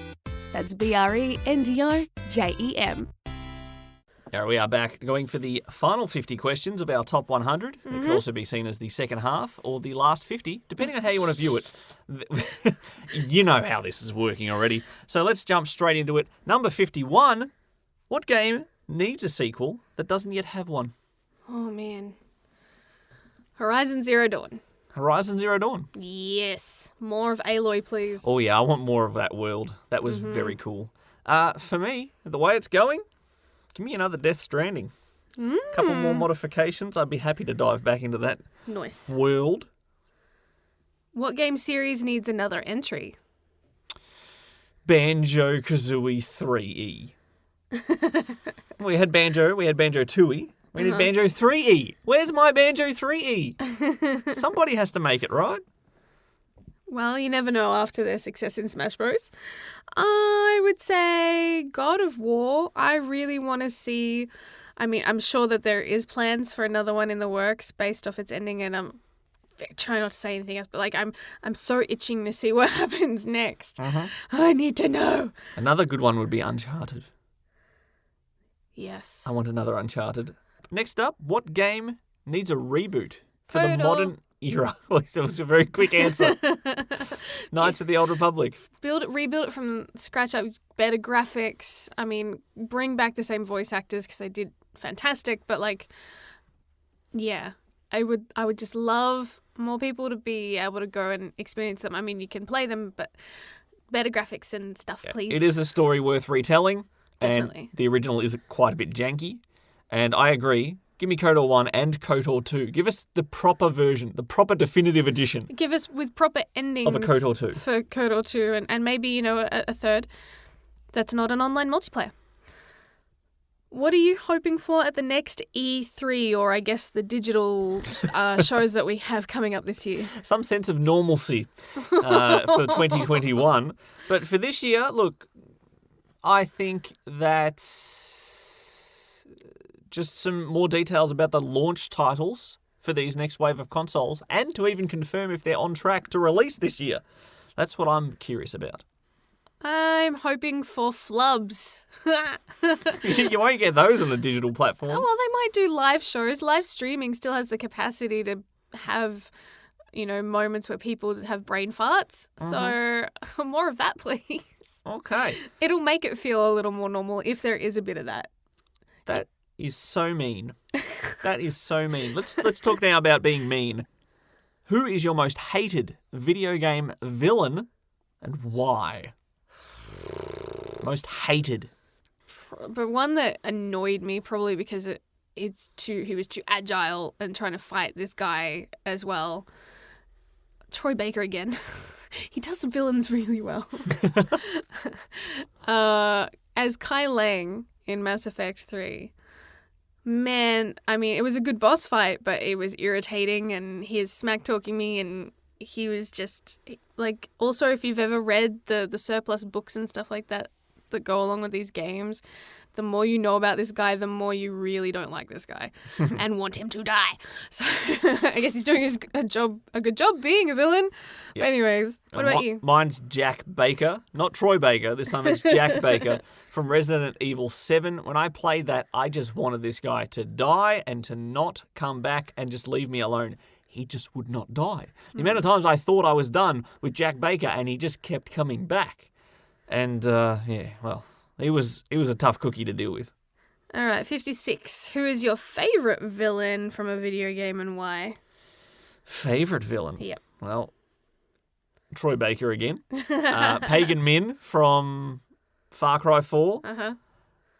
Very entertaining, very creepy, but still very entertaining. But I also have a soft spot for villains that are right and they're just not quite doing things right. They have a point, they're just not doing it well. Solidus Snake from Metal Gear Solid 2 and Caius Ballard from Final Fantasy 13 2. I like those villains. I love GLaDOS from Portal and Portal 2 and Wheatley, I guess, of in a sense. That's a good one. I mean, how can you not? Yeah, I think they're iconic as far as video game villains. People love them. Truly some favourites right there. Yeah. What is your favourite game from your childhood? Oh, my word. Pokemon Snap. Oh, I love Pokemon Snap. For me, it's surprisingly not a Sonic game. My favourite Sega Master System game was Wonder Boy 3, The Dragon's Trap. What? Which got a brand new coat of paint a couple years ago and is still worth playing. Jump on that. It's on the digital stores. Sacrilege. Well, look. It had good gameplay. That's what I'm saying. I can't believe you do that to Sonic. I can't believe I would do that to Sonic either. Are there any games that you are really bad at? Yes. I still enjoy the Dark Souls series, but I'm really not good at them. I am terrible. I only beat Dark Souls 1 because my good buddy the Falcon held my hand through that entire game. I have no idea what to do if I had to play that solo. What about you? I'm so bad at Dark Souls. I'm bad at a lot of games. I'm bad at platforming games. Things like Banjo-Kazooie, even Super Mario. There's a reason I've never really finished those games. I enjoy exploring the worlds more than I do actually trying to beat them because I suck. I'm not good at jumping from one platform to another. And then I get frustrated and I throw the controller away, so keep them away from me. On a related note, what's the angriest you've ever been at a video game? That's hard to gauge. either going through nearly 30 years of Anger. or like just, I definitely got in trouble a lot as a kid for throwing my controller and stuff because I'd crack it at video games. But I can't remember if that's the same as how angry I've been at modern games or not. You know, it's hard. My memory is a bit foggy. A recent one for me was Sekiro. One of the boss fights in that in particular drove me crazy, and you constantly heard me growling in anger. But Overcooked boils my blood like nothing else because I get angry and then I tell other people off because I'm not angry at them. They think I'm angry at them. I'm just frustrated at the situation, and then that just keeps building and building But and you building. take it out and on us. hostility builds up, and it's just terrible, and relationships break. Have you ever fallen asleep playing a video game? Actively playing, yes. Yeah? Marvel Ultimate Alliance, I rented it. I was going for all achievements before I returned it, so I was playing very late into the night. And at a particular boss fight underwater against a big octopus, I had to wait for the opportunity to attack him, and I constantly fell asleep during that window, and then I would get hit, which would vibrate the controller and wake me up, and I'd have to wait for the opportunity to hit him again, and I'd fall asleep, and I'd get hit, and the controller would vibrate and wake me up. Very funny. Very frustrating when you just want to beat the boss and save and quit and go to bed. Have you? No, never. Okay. What is your favourite entire game series of all time? Oh my goodness. Choose one. No. It's like asking me to choose between kids. I can do it. Boy, you're more ruthless. Yep. I guess I said Mass Effect at the beginning, didn't I? So I guess I'll continue with that. Yep. Zero Escape for me, with Ace Attorney very close behind. Fantastic consistency of good games in that series. All right. What is more important in a video game, action or story? I would say story. Why? I could play a game with a good story and bad gameplay and probably enjoy it more than a game that has excellent gameplay but very little story. I would agree. I think that if a video game, an old video game, has great story, it can be remade with better action in the years to come. And so long as the story still stacks up, it will be beloved throughout generations. But if all a game has going for it is its action, then eventually when it dates, it's not going to have as much longevity. Cool. Is there a game that you consider to be your ultimate video game guilty pleasure? I guess a lot of mobile games would fall under that category because people look down on them so much. What are you playing at the moment? Gudetama. Gudetama Tap on 2 different devices Yes. at the same time. Well, it's timed, so You tap the screen. That's the entire game. you cook dishes and they're timed, and then you can tap to build extra points on the side.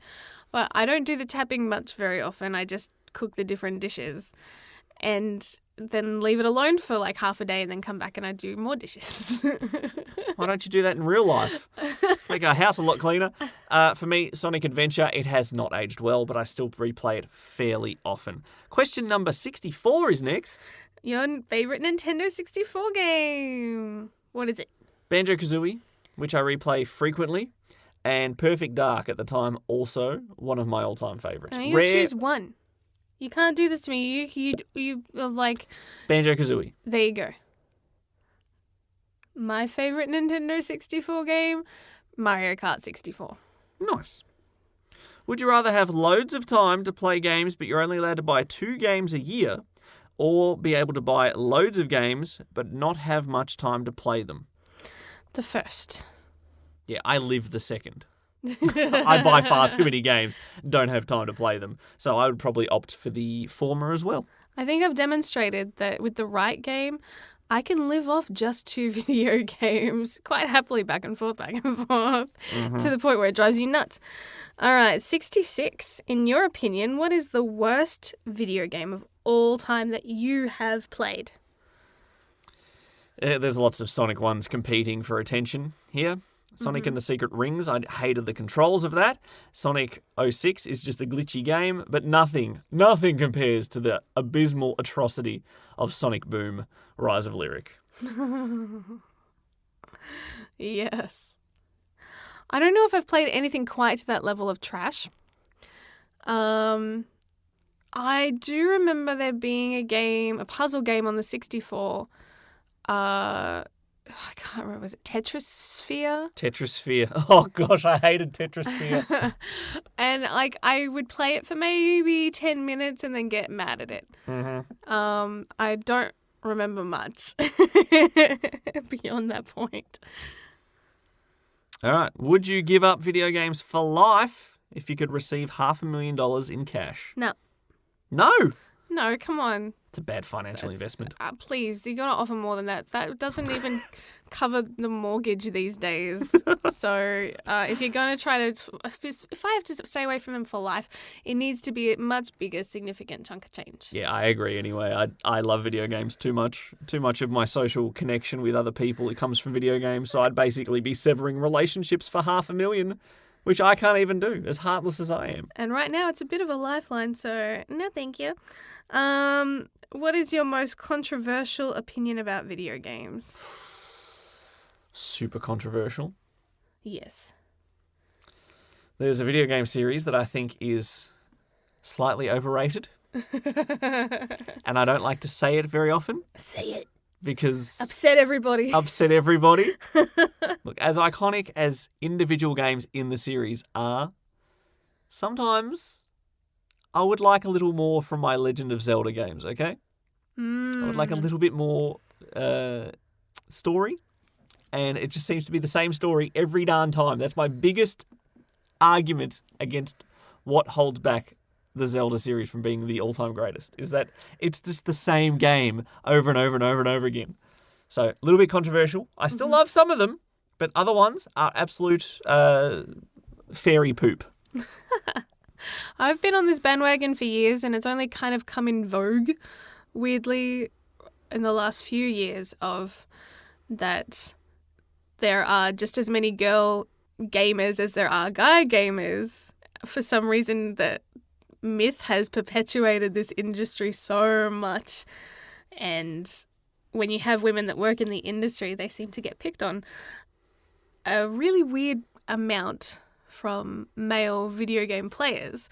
So it's just kind of strange that people buy into those lies even though the facts point the other way. So like my opinions as far as that gaming should be marketed for both genders and not skewed towards guys, which I've been saying for years, is slowly shifting. But it's still slightly controversial to bring that up because it upsets some people. People that are fragile. All right, what is your favourite short game under 3 hours to complete? The Stanley Parable. Nice. Very nice. What about you? I'm going for Portal. Nice. So again, 2 games with very amusing narrators. That's what you need. Your favourite video game movie? I think I know where this is going Sonic the Hedgehog. It was fantastic. I enjoyed it. I think I'm going to say Detective Pikachu, though, for me. I'll allow it. All right, Squirtle, Bulbasaur, or Charmander? Charmander. I started with Squirtle. Charmander is probably who I'd lean towards these days, but Squirtle was my original starter. What is your favourite use of motion controls in gaming? Undisputedly, WarioWare Ink Smooth Moves. You get to be an elephant. You get to have a controller on your head. You get to have it served like a waiter. So many applications of a Wiimote in one enjoyable little package. I think they work best when you couple them with virtual reality. Yeah? Yeah. I just feel like because it then makes it feel more natural. Like when we've been able to do VR, especially in warehouses and stuff like that. Yep. It works together. It's got a good synergy. Very good answer. Do you ever think you will lose interest in gaming? Not entirely. I think if I'm being realistic about our future and with the baby on the way, I know I will not have the energy for a lot of the gaming that I do now. Oh, no. But as interest, no. It would be like asking a movie buff if, when they have a big life change that they no longer like movies. It's not going to happen. What about you? No, I certainly hope not. I hope to be a 90-year-old man trying to still beat Dark Souls 2 after all these years. That's how they'll keep us busy in retirement homes. We won't be playing bingo, we'll be playing Mario Kart. All right, 74. Have you ever cosplayed as a video game character? Yes, I have. When Infamous Second Son was just released, I had to get the collector's edition before I even had the console, so I could get the beanie, because I thought his whole character was cool. Delson Rowe, I looked awesome, and even shaved my beard for that role. And you got complimented, and a few people said you were one of the best cosplayers there that day. So your ego went whoop. It almost didn't fit. My head didn't fit in the beanie.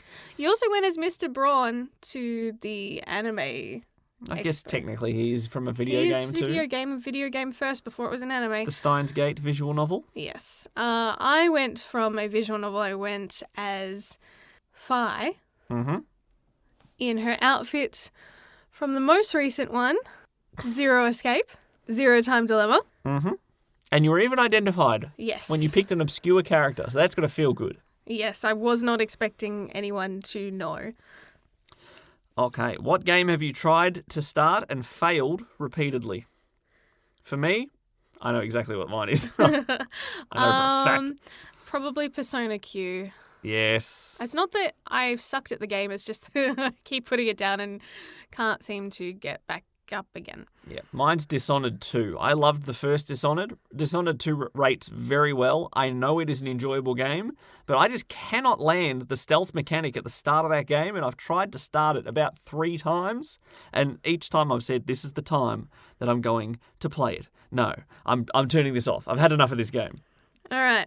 As a guess, ballpark, how many games are on your backlog? Games I've actually bought physically that are on the shelf ready to be played, there's probably about 20, which still sounds like far too much. But when you factor in digital subscriptions like PS Plus and the Xbox Game Pass, there's hundreds of games I have access to that I could play at a moment's notice. So it's just embarrassing. I think for me, ones that I'm aware of on my backlog that I know that I want to play that I've just been kind of sitting there going, why aren't you playing me? There's about 10. What game has lasted the longest on your backlog? What have you said, I'll get around to you soon, and it just never happens? It's tough. I'm trying to remember which one got released first. I guess maybe The Witcher 3 might be one of the oldest ones on my backlog. But there's several visual novels that I have as well, but I can't remember exactly when they came out. So it's more when you bought them. True. I'm going to say, we'll go with The Witcher 3. Yep. For me, it is Final Fantasy XII, I would say, which when it came out on the PS2, I bought and said, I'll get through you shortly. And before you know it, we're in the PS4 era, and I bought the remastered version and said, I'll get to you shortly. And no, still haven't. 3 generations later, no good. What is your ideal snack for gaming? At the moment, a nice, simple cup of coffee. Will you really call that a snack? With a chocolate muffin and a donut and chocolate bars and chips. I just like, there's something cool about chilling out with the game. The weather's getting colder, a nice hot drink. I'm a happy boy. What about you? What's your gaming snack? I like lollies. I like ones that I can kind of half chew, half suck on, that I can just have hanging from my mouth, like lolly snakes or musk sticks, things like that. That I can then, still play and not have to use my hands to eat. Do you know what I mean? You slob. No, because I avoid chips and things that leave like the powder and stuff on your fingers. As much as I love eating That's twisties. very sensible. It's very sensible. Because then I feel like I'm putting like grease and slime all over the controllers, and I hate that. So no, Nice. lollies are much safer. Who is your greatest gaming rival throughout the generations? Probably you.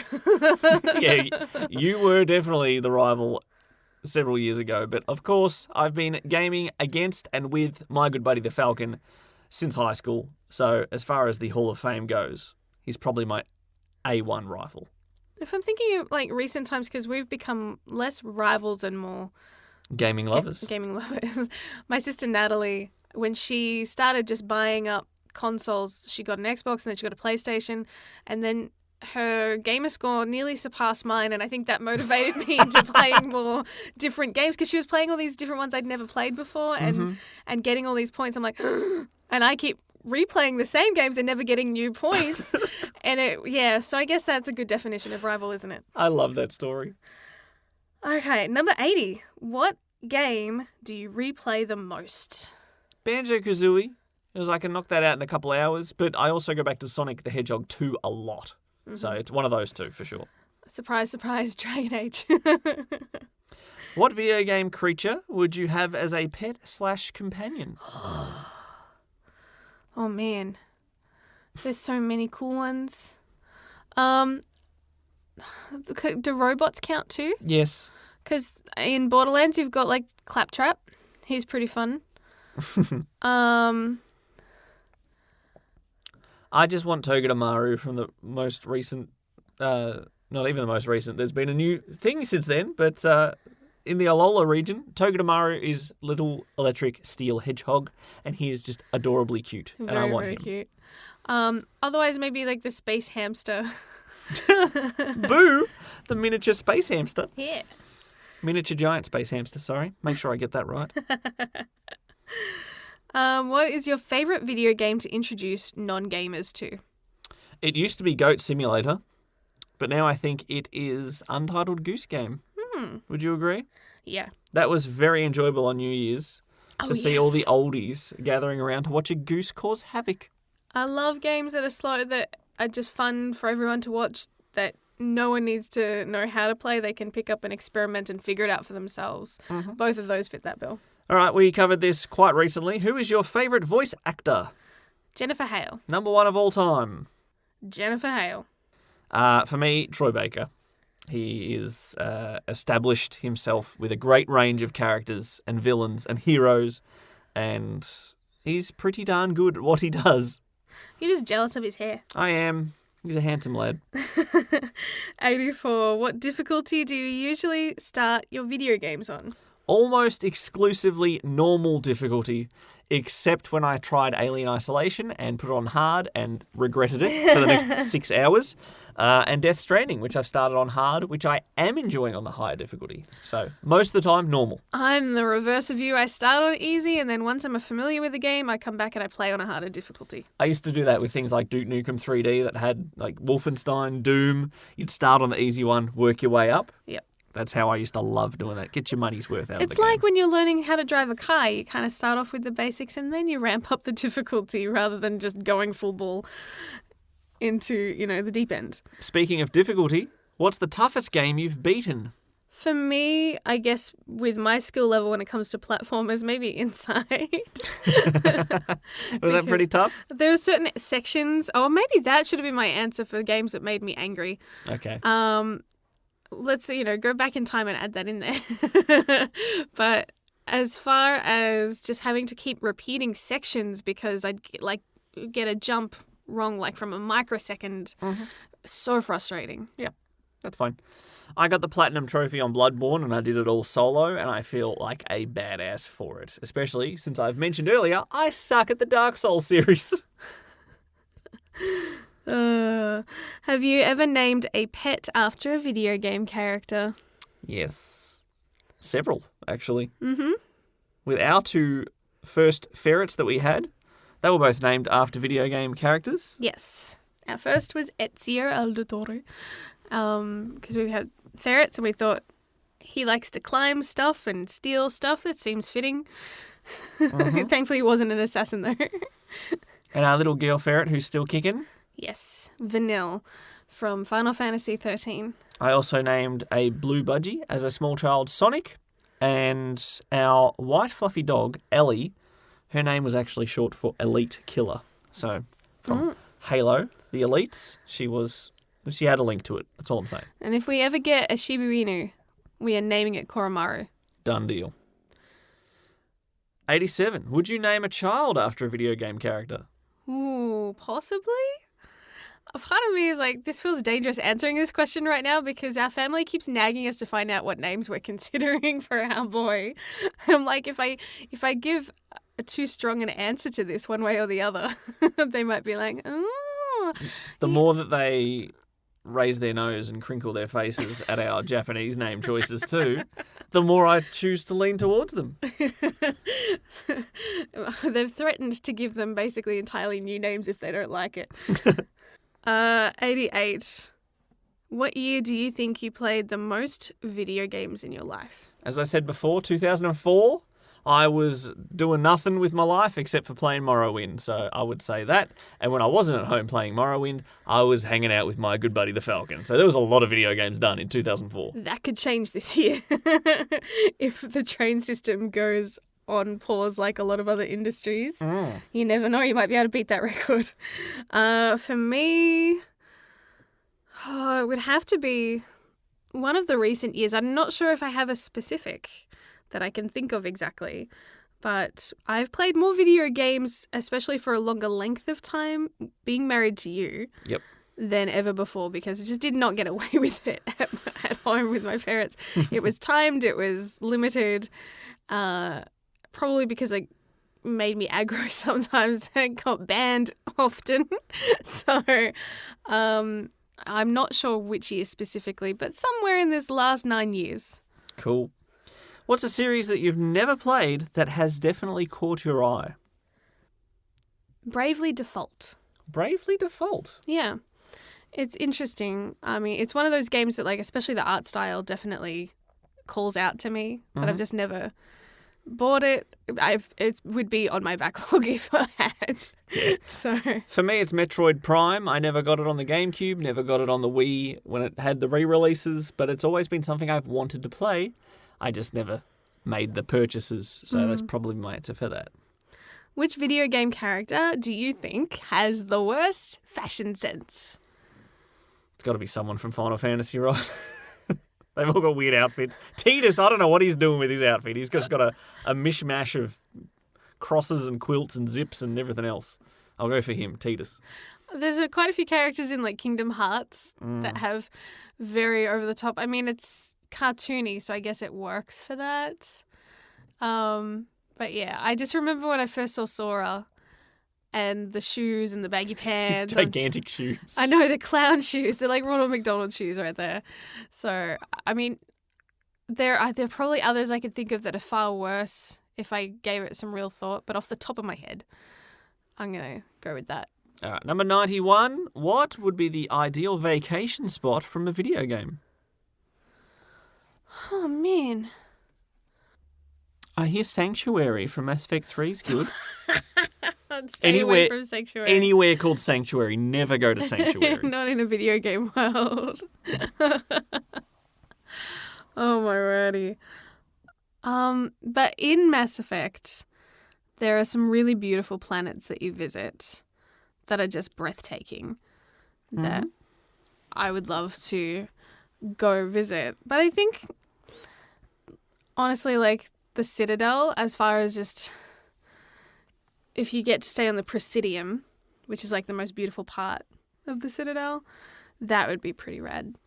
Space holiday. Yeah. Interesting. Well, in the high-pressure world we live in, I have been enjoying just playing Animal Crossing and treating it like a vacation on that deserted island. So I'm going to choose that, and I'll just hang out with Wade, my little penguin friend. And the tarantulas. Oh, why'd you have to bring up the tarantulas? What is your favourite vehicle in a video game? Favourite vehicle? Yes. I really enjoyed the original Warthog in Halo 1 and greatly enjoyed its physics in Halo 1 specifically. So I'm going to put down the Warthog. I'm going to go with a go-kart from Mario Kart because vehicles in most other games, like shooters, annoy the crap out of me. Okay, have you ever wanted to try and make your own video game? I have the odd thought occasionally. It seems like a lot of work. It does, and I know that it's possible, but my goodness, it seems like a mammoth thing to climb. So it kind of pops in my head and then is quickly dismissed. What video game food would you want to eat? Has to be Ignis's cooking in Final Fantasy 15, right? Not the sea salt ice cream? Oh, yes, though. Oh, yes. Kingdom Hearts, sea salt ice cream. I've tried sea salt ice cream. It is delicious. I want Yes. more. You've had it in real life, so more please. Part of me wants to try some of the drinks in Mass Effect. The ones that knock you out and leave you on the floor of the bathroom. Fun. That one had poison in it. But no, they're such colourful, almost fluorescent-looking drinks in some of those scenes, in the tubes. I'm like, they're just for the novelty of it. It looks like fun. What common gaming mechanic do you hate the most? Platforming? For reasons already stated. I hate a game that forces a stealth section in when it's completely not that game's strong suit. 100%. I'm not a big fan of first person either. I've gotten better at it though, but that's up there too. Which gaming developer or studio do you trust the most? Like, as soon as they've announced something new, you're like, yes, I will invest in that. Naughty Dog at the moment, they have not had a dud in a long time. The Last of Us Part 2 coming out and is currently what the world is at the moment. So the timing of that's a bit interesting. But we'll see if they can continue their home run after home run. I might say Santa Monica Studios behind God of War. And especially if you've taken the time to watch some of the documentaries of things behind the scenes too. I've got a lot of respect for the team that work there. Very nice. I think From Software as well. They've been doing very well at what they do. We criticise a lot of developers and studios sometimes for cutting corners, so it's good to give some praise back. Yeah. If you had an ultra rare video game or console, would you keep it or would you sell it? It depends on how badly I need toilet paper. I'm kidding. For now, I think I'd keep it. Yeah. If I did get desperate enough, I'm not so sentimental that I wouldn't be able to part ways with something like that. What about you? Well, I said before I have a Sega 32X, which I bought. I'll probably sit on that for a little while with the intention of selling it. Because, again, I don't know why I bloody spent as much money as I did on it. And Because you are a collector. If I can get at least, 3/4 of the money I spent on it back, I think I'll be happy. Because it was really a silly, silly purchase. All right, here's a good one. Do you think esports will ever be respected on the same level as other pro sports down the road? Well, guess what? All the pro sports have had to stop, haven't they? So who's gonna rule the world for the next year? Esports. That's who. Maybe this is their year to take over. Could be. You can do it remotely. Yeah. You can. It's possible. You don't even teams don't have to be in the same room to play. There we go. Esports taken over. There is a very real possibility, and I think as this generation grows up and grows older and it becomes more the norm, it will not be ridiculed like it is currently. Yep. Number 99, penultimate question. What technology in a video game would you love to have in real life? I've always wanted an Omni tool in Mass Effect. It's kind of like this little glovey thing. I don't know if it's even a glove. Maybe it's like a microchip. It's like a hologram glove. It's like built into whatever they're wearing. And it's a computer, it's their phone, like they can do video chat, it's touch screen, like it's all sorts of stuff they can, holographic images, and it just looks so handy. And they can even be weaponized, so very helpful. Very cool. I would like the Fulton delivery system from Metal Gear Solid. So primarily, if anyone's annoying me, I can just slap a balloon on them and off to the stratosphere they go. Excellent. I would waste that on sheep. It would just be so funny. All right, the last question, number 100 for our 100th episode. If you could voice a character in a video game, whether old or a brand new character, like a new character made just for you to shoehorn into a video game, what game would it be? Look, I'd be happy to perform any role required of me. But as far as legacy voices, look, who could pass up being Sonic the Hedgehog himself? Not me, that's for sure. But I think that would be pretty much it. I'll also accept Goblin number 3 or Thug 6. just the extra roles. What about all you? those additional voices. You are a voice-over artist. Yes. This question. This is it's been a daydream of mine of like, okay, if I could, what would I want to be in? There's so many choices. I think obviously a video game that's very story heavy, where you actually get to do a bit more acting and less just screaming in agony for a video game. So something by BioWare or Telltale would be awesome. The dream, I think maybe, I feel like my voice would be more suited to the Dragon Age realm than perhaps some of the others, because you've got a lot of English and those kind of dialects all blended in there already. So I feel like that would be an organic fit. Are there any Australians in space? I don't think there is. Miranda, thank you very much. Oh, yeah, that's true. Sorry to ever doubt Mass Effect. Sorry. So there are some Aussies. They are pretty rare. It's kind of nice though. There are more and more like natural accents that are making their way through video games and even TV shows these days. It's kind of nice that they're letting them keep their own voices. So that just makes me happy. And there we go. 100 questions answered for your enjoyment. And we would love to hear some of your responses as well. Absolutely. Hit us up at thegaminglovers.com. We might even just post some of these questions on like Twitter and Facebook for you to respond to as a way to kind of interact and keep busy as we go through these unusual times together. We've got some future gaming goals on the way, plus some of the headlines from the Nintendo Direct Mini coming up after this. Share the love. Like us on Facebook at facebook.com/thegaminglovers. Now, just briefly, Nintendo Stealth released a Direct Mini, a miniature version of their usual big announcement videos. Yes. Nobody saw it coming. Here it was.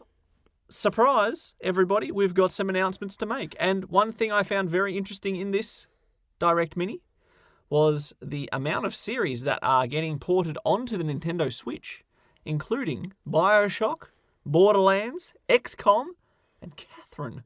Yes. Catherine! Some great titles getting added. Things to look forward to, that's for sure. Everything with the caveat, though, that the release dates may be different, may be impacted greatly by COVID-19. So, obviously, to take all the stuff that was in the video with a bit of a grain of salt. Yeah. The other big thing that everyone was interested in is that the next character for the Smash Brothers Fighter Pass 2 has been sort of announced. It is a character from the video game ARMS. Yes.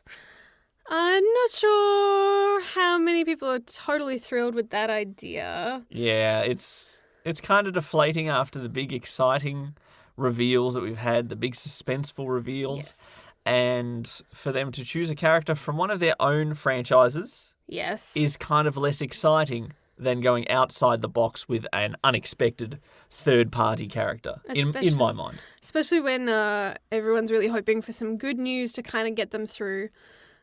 It fell flat. And speaking of falling flat, a character that looks a little bit like the human who falls flat, there's a blank little featureless persons working in an office building in a video game that has just been released called Good Job. And that looks like a fun little chaos simulator inside the workplace. Yes. That's the exact sort of game that just catches my attention immediately. Is it co-op? Yes. Another co-op game, I think for those who love games like Overcooked and Moving Out, that this will definitely appeal as well. Very similar fun art style and silliness shenanigans. So another one maybe for some couch co-op, honey. Then we should hopefully not have as many arguments as Overcooked 2 brings to the table. No promises. The Pokemon Sword and Shield expansion passes were featured a little bit. You get to see the little Kung Fu panda that will become your best friend. Yes. But overall, look, there was many different announcements in this Direct. But the thing that caught my eye the single most, Star Wars Episode 1 Racer is being ported to the Switch. That made you very happy. It was the first game I ever had on my Nintendo 64. As we said in our 100 questions, we have a good history with the Nintendo 64. It is important to us. And that game, my goodness, I'd be interested. And of course, no surprise that they touched on Animal Crossing and the fact that there would be a seasonal update coming soon for Easter or Bunny Day, Egg Day. Bunny Day. Everyone gets to sit around and eat their roast bunnies. Is that right? Is that how Easter works? I'm so confused. So a bunny visits your island. There will be egg hunting and novelty items that you can craft during that limited time event. A game that has, I think to date, been the best-selling game for the Switch, which is saying something. Couldn't have come at a better time. Yes. So plenty of updates. There's already some DLC and patches that have come out. So yeah, I imagine that there will be plenty more of those to come in the near future as well. One thing though that we ended up discussing a little bit was the Ring Fit adventure. I strangely really want to get my hands on Ring Fit Adventure. And I don't understand why. It keeps you fit, but it is an RPG that keeps you fit. You want to attack an enemy, you have to do exercises to attack that enemy. You want to run from A to B, you have to run on the spot to get to A to B. It is a new fitness craze that is actually interactive and fun, unlike Wii Fit. And I want it, and supplies are so limited that it's not there. And now they've added a rhythm game mode. Oh, I am there. Watch me sweat away the pounds. If I get my hands on this, my birthday's coming up next month. Let's just drop in the hints there. How about if I get my hands on this, I will use Ring Fit Adventure every day for a month and see how much weight I lose. All right, we can document the process. I've never successfully lost weight. Did you know that? Really? Well, I never had a problem putting on weight for the first 30 years of my life. I know. And now I've got a softer belly. Ring Fit Adventure could be the one that changes my life. I could lose 3 kilos. Possibly. Or it could become much like the Wii Fit and that step and other things that we have that just sit there. Well, the Wii Fit didn't have a gigantic dragon in spandex, now did it, as the antagonist, okay? I'm just saying I'm not 100% sold on it yet. It still feels like a bit of a gimmick. I don't know. Part of me wants to wait and just see if it lasts. Look, because it's not the cheapest of things to get. It has limited supplies. Like I said, the resellers are selling this for $500. So if I want it, I could buy it for it right now. No. That would alter my answer of the previous quiz of what's the most expensive game you've bought. I think just give it a little bit more time because it might end up like Labo. Oh, not Labo. Exactly. Oh. So that's all I'm saying. Let's look to some future gaming, shall we? Yes, future gaming goals. Death Stranding is undisputedly my number one, and I'm going to try, as long as I don't overextend myself, I'm going to try to beat Death Stranding this week. Ooh. This week. Try. He's going to try. What about you? What goal are you setting in the gaming world? Okay. Well, I've finished Kamoshida's castle/palace. So I guess my goal is to get to the next one within this week. Mm-hmm. I don't know if I'll necessarily beat it because they've added a few new things, which is slowing my progress down actually through these palaces. In Persona 5 Royal? Yes. So, yeah, I'm not going to try to put any too lengthy achievement because I've also got Animal Crossing. And so I don't know what I'm going to be in the mood for more in this coming week. In Animal Crossing, in our shared island, Dango Island, I think I want to try to get bridges built so we can access those other sections of land a lot more easier and have more animals come to live with us. Where do I get a ladder in that game? I want to get onto the high area in that I don't know. You need to get the recipe first, so you've got to have to do something we haven't figured out. We clearly haven't progressed far enough in the game for that. Just boost me up. Help me up there. We'll get around to it, I'm sure. Well, that will do it for this episode, number 100. Thank you, one and all, who have supported this initiative since its inception. Yes. The Gaming Lovers podcast, we do it because we love games and we love each other, and we just wanted to share that with all of you. So guess what? We love you too. You're part of the Gaming Lovers community.